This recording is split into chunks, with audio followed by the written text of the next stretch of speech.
Banyak yang mempertanyakan bagaimana mungkin aku bisa menjual kue dengan harga yang murah dengan menggunakan bahan-bahan yang mungkin dianggap itu tidak masuk di akal ya. Apalagi hiasan kue ulang tahun, hiasan-hiasan kuenya menggunakan coklat batang. Apalagi di saat ini harga bahan-bahan banyak melambung naik ya. Setiap harga kue yang aku jual itu selalu ada untungnya. Tapi untuk persentasenya memang udah aku targetkan tidak boleh lebih dari 50%. Jadi di bawah 50% keuntungan yang aku terapkan. Mungkin sekitar 20-30%. Kalau teman-teman menganggap itu tidak mungkin, ya namanya marketing lah ya. Setiap orang itu punya caranya sendiri untuk menaikkan usahanya dan masing-masing kita juga punya prinsip. Ada yang paham dengan menaikkan harga, ada yang suka dengan menaikkan kualitas. Jadi masing-masing kita itu sudah punya trik marketingnya sendiri.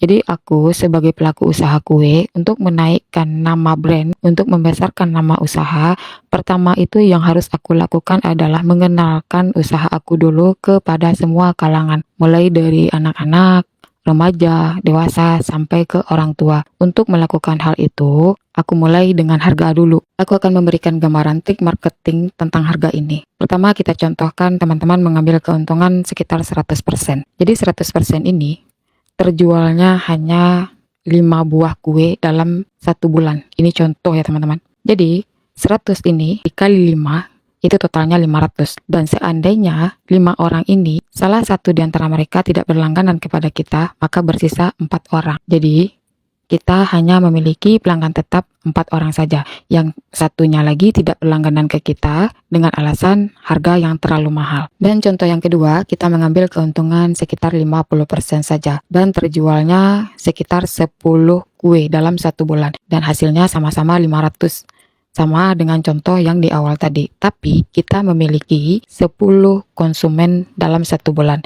Jadi keuntungan kita seandainya dari 10 orang ini tidak ada yang berlangganan sekitar 2 orang, kita masih punya 8 orang yang akan setia berlangganan ke kita. 8 orang ini berkemungkinan akan memberikan kabar baik kepada tetangganya, saudaranya, anak-anaknya, familinya, bahwa kue yang dia beli itu harga terjangkau, bahkan dengan kualitas yang bagus. Jadi kalau misalnya kita kehilangan 2 konsumen yang tidak berlangganan, kita masih punya 8 orang lagi. Berbeda dengan kita menerapkan harga yang terlalu tinggi ke konsumen. Itu akan menyebabkan konsumen tadi akan berpikir berulang-ulang kali untuk membeli kue untuk di lain waktu. Karena itu akan membuat ekonomi usaha kita itu agak sedikit berbeda ya teman-teman. Perlu teman-teman ketahui bahwa keuntungan terbesar seorang pelaku usaha itu terletaknya seberapa sanggup dia meluaskan usahanya, seberapa kuat dia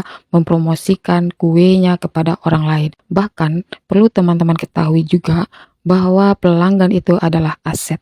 Aset salah satu yang terbesar dari usaha kita adalah konsumen yang setia berlangganan ke toko kita.